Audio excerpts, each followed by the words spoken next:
नमस्कार साथियों, आप सभी का स्वागत है परिणाम पथ के इस यूट्यूब चैनल पर।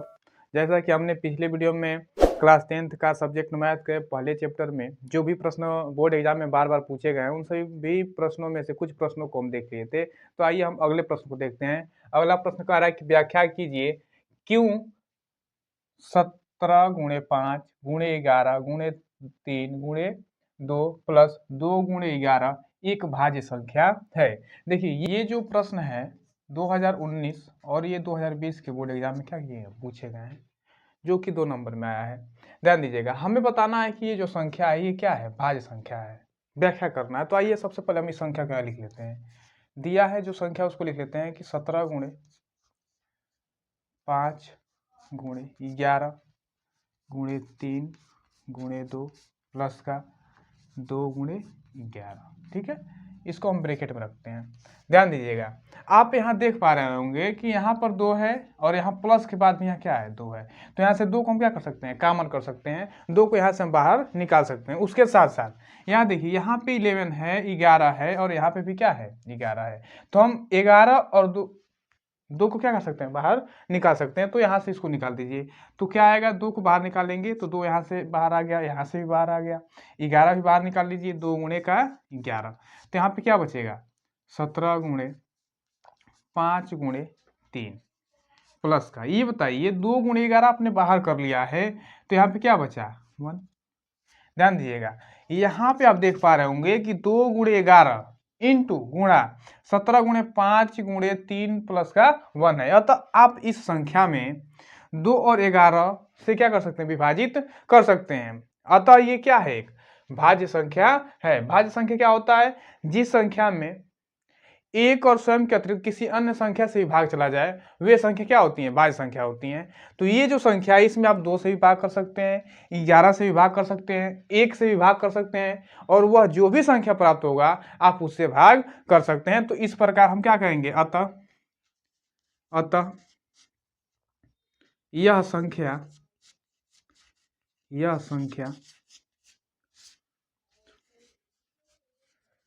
भाज्य संख्या है। यही हमारा क्या होगा, आंसर हो। आइए अगले प्रश्न को देखते हैं। अगला प्रश्न कह रहा है कि सिद्ध कीजिए कि रूट में 2 एक अपरिमेय संख्या है। देखिए, ये बोर्ड एग्जाम के लिए बहुत ही इंपॉर्टेंट प्रश्न है। यहाँ पे रूट में 2 हो, रूट में 3 हो, रूट में 5 हो, रूट में 7 हो, कोई भी संख्या हो, रूट में दिया है और वह एक अभाज्य संख्या है, तो आप जिस प्रकार से रूट में 2 को हम एक अपरिमेय संख्या सिद्ध करेंगे, उसी प्रकार से अन्य सभी संख्याओं का भी क्या किया जाएगा, अपरिमेय संख्या सिद्ध किया जाएगा। ध्यान दीजिएगा, यही प्रश्न 2019 के बोर्ड एग्जाम में पूछा गया है, यही प्रश्न 20 में भी पूछा गया है, 2022 के बोर्ड एग्जाम में, 2023 के बोर्ड एग्जाम में और 2024 के बोर्ड एग्जाम में पूछा गया है।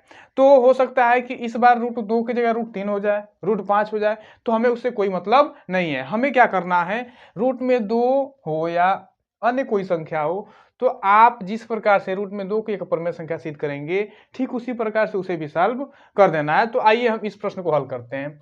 सबसे पहले हम क्या करेंगे, हम बताए हैं आपको कि जब हम किसी संख्या को अपरिमेय सिद्ध करना हो तो हम सबसे पहले क्या करेंगे, उस संख्या को परिमेय मान लेंगे। तो आइए हम इसको सॉल्व करते हैं। सबसे पहले हम क्या करेंगे कि माना रूट में 2 एक परिमेय संख्या है। रूट में 2 क्या है, एक परिमेय संख्या है। ध्यान दीजिएगा, यदि आप रूट में 2 को परिमेय संख्या मानते हैं तो रूट 2 को आप क्या लिख सकते हैं, रूट 2 बराबर पी बटे का क्यू, जहां पी और क्यू पूर्णांक संख्या है, कामा क्यू नॉट इक्वल 0, अर्थात जो क्यू है वह 0 के बराबर नहीं है, क्योंकि आप जानते हैं कि परिमेय संख्या को पी बटे क्यू के रूप में लिखा जा सकता है। हम क्या करते हैं, इसे बना देते हैं समीकरण नंबर 1। क्या करते हैं, हम समीकरण 1 के दोनों पक्षों का वर्ग कर देते हैं। तो यहाँ पे लिखेंगे समीकरण 1 के दोनों पक्षों का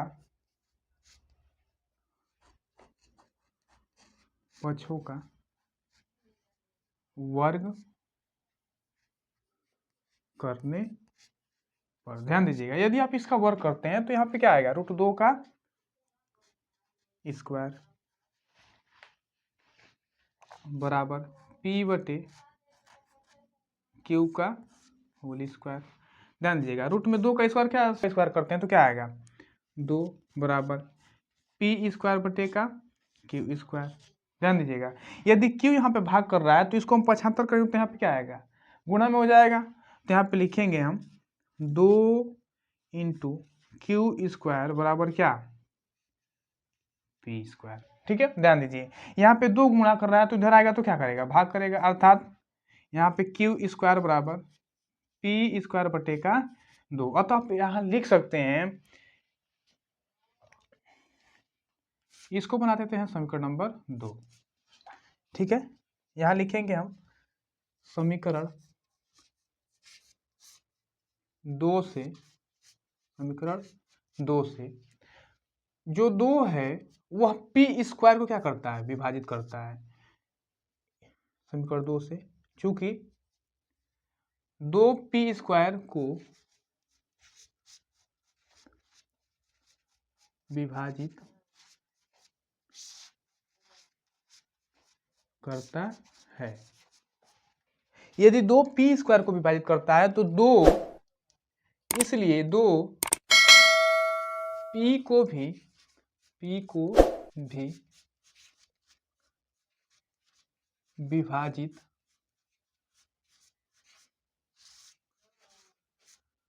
करेगा।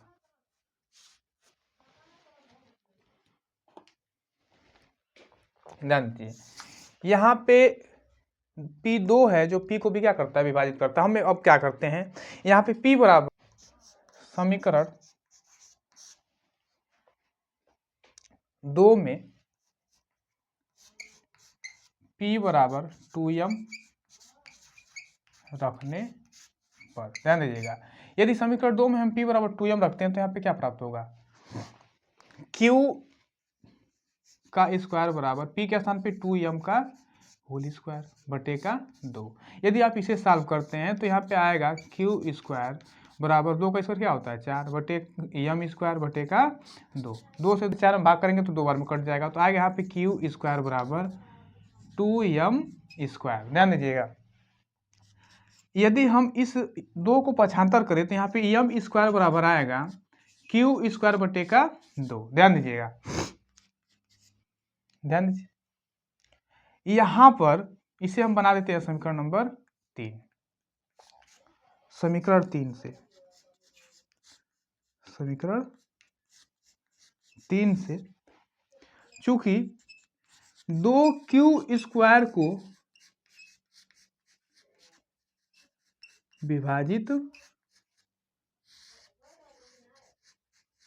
करता है, इसलिए 2Q को भी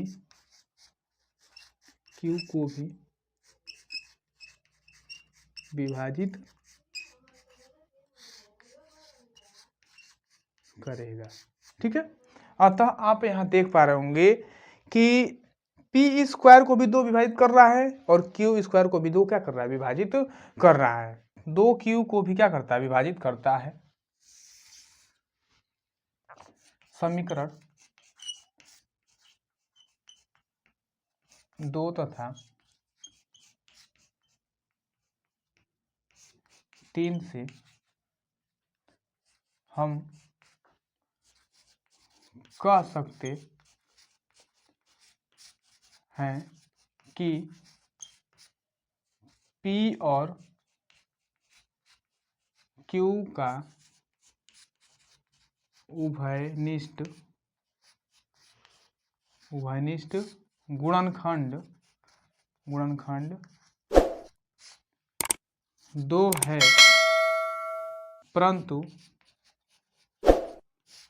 परंतु यह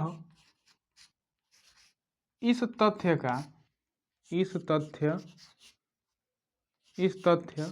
का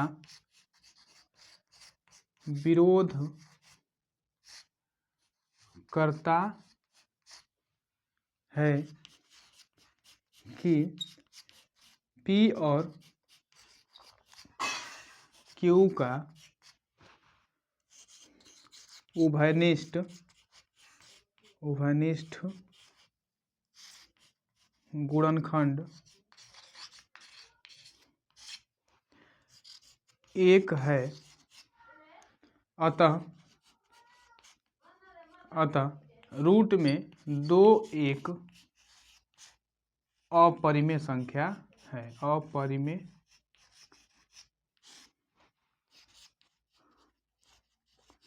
संख्या है।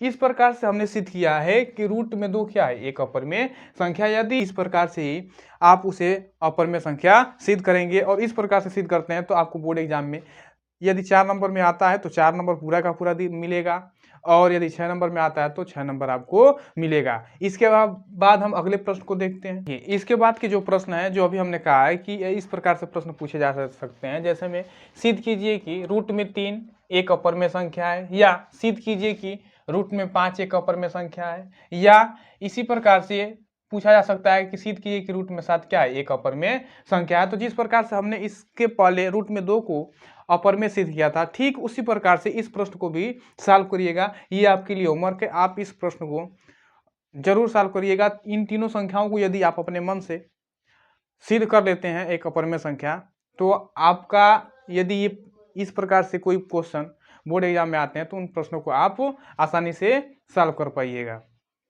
आइए अगले प्रश्न को देखते हैं। अगला प्रश्न है, कह रहा है कि सिद्ध कीजिए कि 7 रूट में 5 एक अपरिमेय संख्या है। ये भी बहुत ही इंपॉर्टेंट प्रश्न है बोर्ड एग्जाम के लिए। ये प्रश्न देखिए 2019 के बोर्ड एग्जाम में पूछा गया है, 2022 के बोर्ड एग्जाम में पूछा गया और 2024 के बोर्ड एग्जाम में पूछा गया है। तो समय बर्बाद ना करते हुए आइए हम इस प्रश्न को जल्दी सॉल्व करते हैं। तो यहाँ पे हम सबसे पहले क्या करेंगे, मान लेंगे कि 7 रूट में 5 क्या है, एक परिमेय संख्या है। तो लिखेंगे कि माना 7 रूट में 5 एक परिमेय संख्या है। 7 रूट में 5 क्या है, एक परिमेय संख्या है। यदि ये परिमेय संख्या है तो आप इसे 7 रूट में 5 को क्या लिख सकते हैं, P/Q। यहां लिखेंगे जहां P और Q पूर्णांक संख्या है, Q नॉट इक्वल 0। Q जो है वह 0 के बराबर नहीं है। ध्यान दीजिएगा, यहाँ पे देखिए 7 जो रूट 5 से क्या है, गुणा के रूप में है।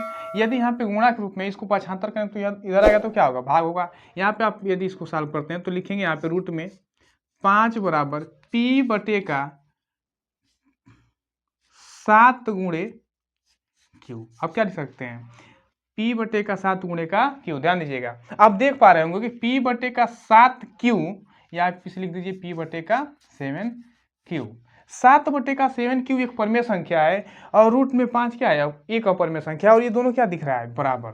अतः आप कह सकते हैं कि P/7 Q एक परिमेय संख्या है, तब रूट में 5 भी क्या होगा, एक परिमेय संख्या होगा। परंतु यह इस तथ्य का विरोध करता है कि रूट में 5 क्या है, एक अपरिमेय संख्या है, अर्थात रूट में 5 जो है खुद में एक अपरिमेय संख्या है। यहां पे लिखेंगे अतः P/7Q एक परिमेय संख्या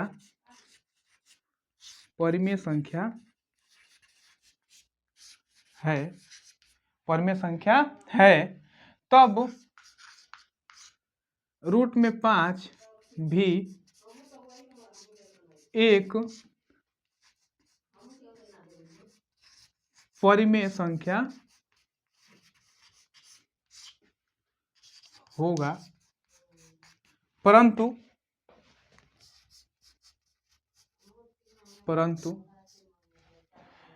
रूट में 5 एक अपरिमेय संख्या है।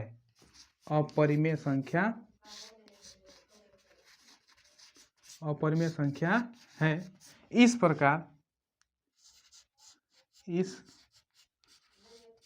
प्रकार 7 रूट में 5 एक अपरिमेय संख्या है। अपरिमेय संख्या है।